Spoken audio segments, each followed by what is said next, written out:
Tiens, j'ai une question à te poser. À ton avis, combien d'heures faut-il pour apprendre le français? Est-ce que tu as une idée? Combien de temps faut-il pour maîtriser la langue? Alors, je te pose la question parce que quelqu'un m'a justement posé cette question dans les commentaires d'une vidéo. Et je me suis dit, tiens, ouais, c'est une bonne question. Et donc, j'ai voulu faire des recherches pour essayer de savoir s'il existait des références. Est-ce que l'on a une sorte de référentiel pour savoir combien de temps il faut pour maîtriser une langue étrangère? Alors, j'ai pris mon ordinateur aujourd'hui et puis je vais te montrer ce que j'ai trouvé. Et c'est parfait pour toi puisque ça va te permettre de pratiquer la compréhension du français. Alors, je vais te montrer ce que j'ai trouvé, je vais t'expliquer et puis on va voir si on trouve des choses intéressantes. Tu es prêt? Alors, on y va.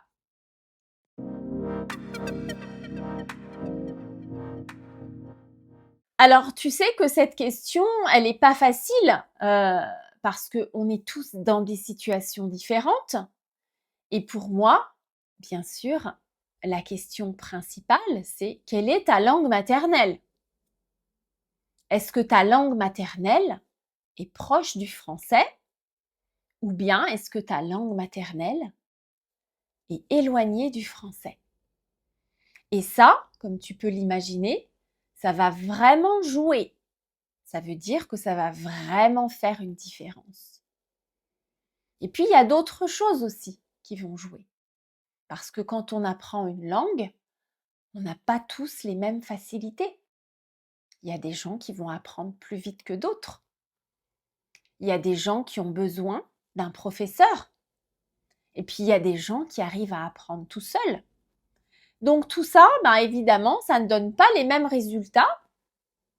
Mais ce qui compte, et ça, je le dis à chaque fois, c'est de trouver ce qui te convient. Parce que c'est difficile de proposer un planning, une sorte de calendrier avec des heures à l'intérieur, parce que c'est pas forcément réalisable pour tout le monde. Donc voilà, est-ce qu'il y a quand même un nombre d'heures minimum, je dirais, pour apprendre une langue? Et puis, est-ce qu'on peut évaluer les progrès? Parce que si tu décides de faire 300 heures de français, 500 heures de français, eh bien, qu'est-ce qui se passe après? Est-ce que tu as envie de savoir si tes progrès ont été conséquents? C'est-à-dire s'ils ont vraiment été visibles? Alors, je vais te proposer ce que j'ai trouvé. J'ai d'abord trouvé des informations sur un site américain. C'est un organisme américain qui s'occupe de la formation des diplomates. Et comme tu le sais, les diplomates partent à l'étranger et travaillent dans les ambassades. Et donc, il existe un programme de formation en langue étrangère pour ces diplomates parce qu'ils doivent rapidement apprendre la langue du pays dans lequel ils vont vivre. Alors, regarde, je vais te montrer ce que j'ai trouvé. Alors, cet institut explique d'abord ce qu'on a vu, chaque apprenant est différent. Voilà, on est tous différents. Et donc, il explique qu'il y a des choses à prendre en considération, la langue maternelle, la difficulté de la langue qu'on va apprendre, le temps qu'on va y passer, et puis aussi, entre autres, la motivation. Bien. Mais ce qui est intéressant, c'est que cet institut a proposé un classement des langues en fonction de leur difficulté. Regarde.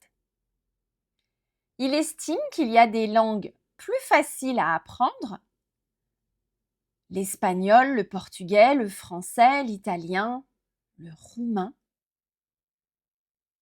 le hollandais et puis certaines langues scandinaves ou d'Afrique du Sud. Alors, facile pour qui? Facile pour un anglophone, hein, attention, puisqu'on est donc aux États-Unis là. Donc cet organisme estime que les diplomates américains vont avoir des facilités dans ce groupe de langues et ils n'auront besoin que de 600 heures ou 24 semaines de formation pour maîtriser les langues de ce groupe. Alors, est-ce qu'ils sont bilingues après cette formation? Ce n'est pas précisé ici et je ne pense pas. Ils ne sont pas bilingues. On ne peut pas être bilingue après 6 mois de formation. Mais ils ont un niveau suffisant pour pouvoir travailler dans une ambassade. Et puis après, tu vois qu'il y a un deuxième groupe. C'est un groupe de langues plus difficiles. Et là, on va avoir besoin de plus de 1000 heures pour apprendre ces langues. Quand on est diplomate américain, toujours. Donc, tu vois qu'ici, qu'il y a des langues qui sont un petit peu plus complexes pour un locuteur anglophone. Les langues comme le russe, le vietnamien, le turc, etc. Je ne vais pas toutes les citer, hein, tu les vois ici. Le polonais, l'hébreu, le grec, le finnois. Voilà, des langues plus ou moins difficiles qui vont nécessiter presque le double, hein, le double d'heures. Et puis dans le dernier groupe, on va avoir des langues très difficiles pour un locuteur anglophone, l'arabe, le japonais, le chinois, le coréen. Et donc ces diplomates vont avoir besoin de 2200 heures de formation pour pouvoir apprendre l'une de ces langues. Donc tu vois que la réponse, elle va dépendre vraiment de ta langue maternelle. J'apprends le japonais. Donc pour moi, l'apprentissage, il va être très long parce que c'est une langue qui est très éloignée de la mienne. Et en plus, il y a un système d'écriture différent. Donc je dois aussi apprendre un système d'écriture qui est très compliqué, avec plus de 10 000 signes. Je suis loin des 10 000, hein, je te préviens. Voilà. Donc c'est intéressant parce que si on veut faire des correspondances, bah, on peut. On peut dire qu'une personne dont la langue maternelle est l'arabe, eh bien pour elle aussi, ce sera difficile d'apprendre une langue du groupe vert. Parce que voilà, le français, l'espagnol, le néerlandais, enfin le hollandais, c'est beaucoup plus éloigné pour une personne dont la langue est l'arabe. Voilà, donc j'ai trouvé que ça, c'était plutôt intéressant. Alors toujours pour ce même institut, je vais te montrer, ils ont proposé des cartes. Des cartes, une carte de l'Europe et puis une carte du monde. Mais ces deux cartes sont faites sur le même principe. On a une carte de l'Europe avec des couleurs qui correspondent à des catégories. Et donc, ces catégories vont des langues les plus faciles aux langues les plus difficiles. Et donc, tu vois que la France est considérée comme une langue de catégorie 1 avec une toute petite étoile. Et pour apprendre le français, le diplomate aura besoin d'environ 750 heures de cours. Donc, tu vois que c'est un petit peu différent de ce que je viens de te montrer, mais ça s'explique parce que la carte est en fait mise à jour régulièrement. Et on estime aujourd'hui, en tout cas en 2023, que le français est plus difficile pour un locuteur anglophone que d'autres langues comme le portugais, l'italien, et certaines langues scandinaves ou le hollandais. Voilà. Donc 750 heures, c'est quand même déjà beaucoup d'heures où il faut s'investir dans la langue. Et puis, la carte du monde, où on retrouve les catégories, et tu vois en fait que les langues les plus accessibles pour un locuteur anglophone, ce sont des langues principalement européennes, et puis les langues éloignées, l'arabe, le chinois, le japonais, le coréen, sont difficiles, et on va avoir un groupe au milieu, notamment l'Asie centrale, l'Europe de l'Est, où les langues sont moyennement difficiles. C'est intéressant de voir un petit peu comment on évalue le nombre d'heures nécessaires. Et du coup, je me suis dit, qu'est-ce qui se passe au Canada? Parce que moi, j'habite au Canada.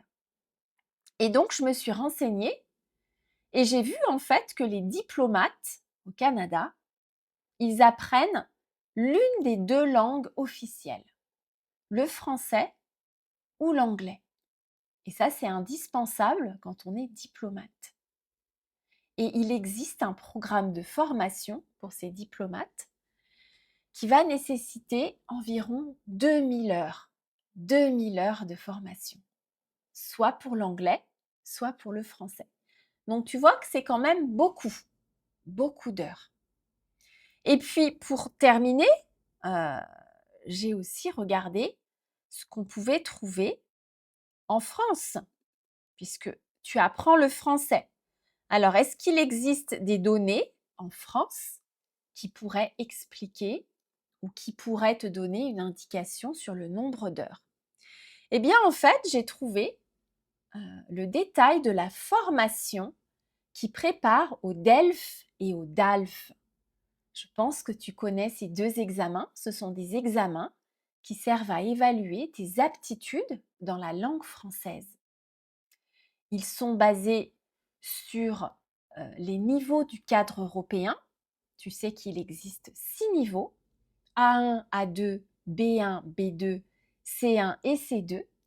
Et donc, pour chacun de ces niveaux, il est possible de suivre une formation pour préparer le DELF ou le DALF. Alors, regarde.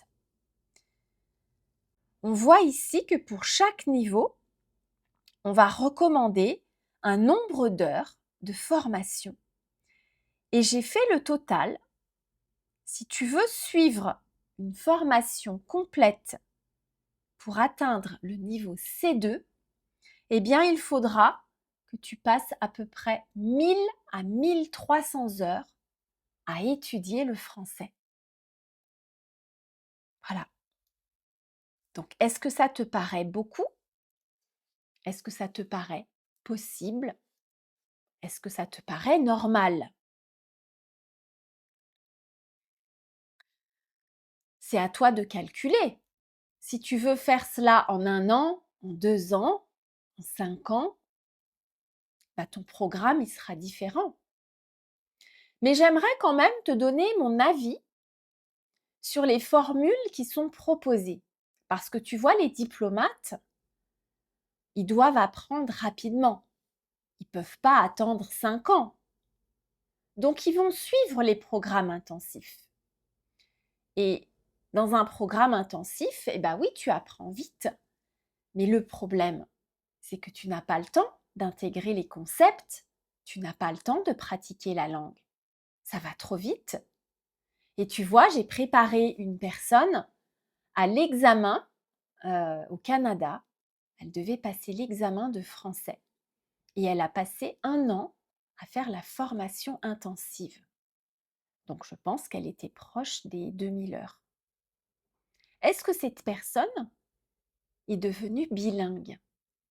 Eh bien, pas du tout. Pas du tout.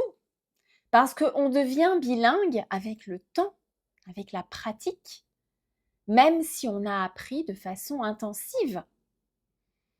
Donc, je pense qu'il faut relativiser l'idée d'être bilingue.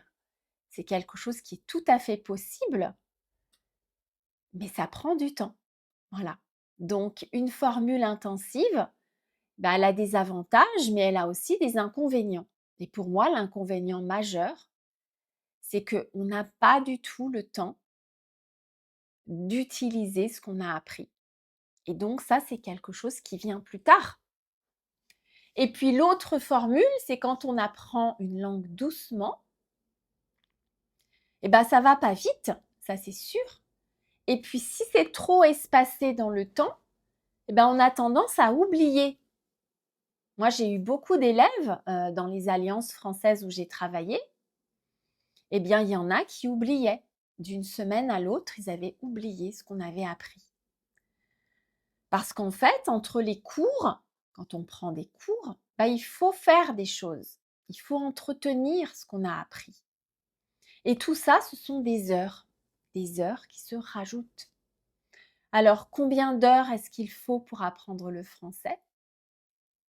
Bah, j'ai envie de te dire, beaucoup. Il faut beaucoup d'heures. Et est-ce que ça, c'est un problème? Je ne pense pas. Moi, j'apprends les langues avec beaucoup de plaisir.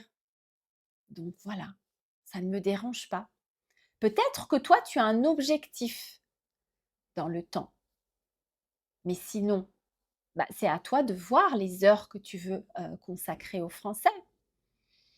La seule chose que je peux te dire, c'est que plus ces heures sont rapprochées dans le temps, plus tu vas tirer un bénéfice.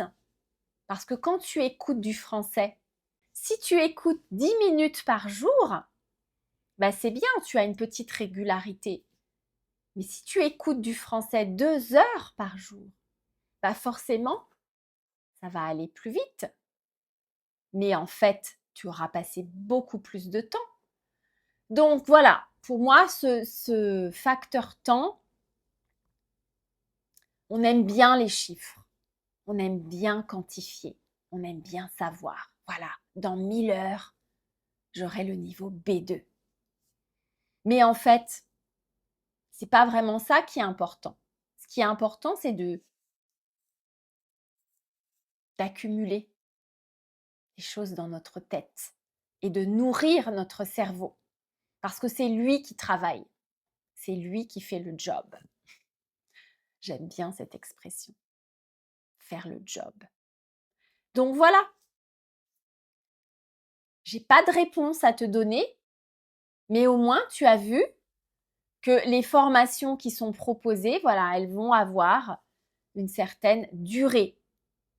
C'est quelque chose d'exigeant d'apprendre une langue. Et comme je l'ai dit dans une vidéo il n'y a pas longtemps, c'est un contrat à durée indéterminée. Donc il n'y a pas de durée en fait. On ne sait pas quand ça s'arrête. D'ailleurs, est-ce que ça s'arrête vraiment? Mais comme je l'ai dit, ce n'est pas grave. Et je t'encourage à continuer à chaque fois que tu le peux. Et je suis là pour te proposer des choses que tu peux écouter quand tu le souhaites. Donc, je vais m'arrêter là pour aujourd'hui. Et puis, je te dis à bientôt pour une autre vidéo.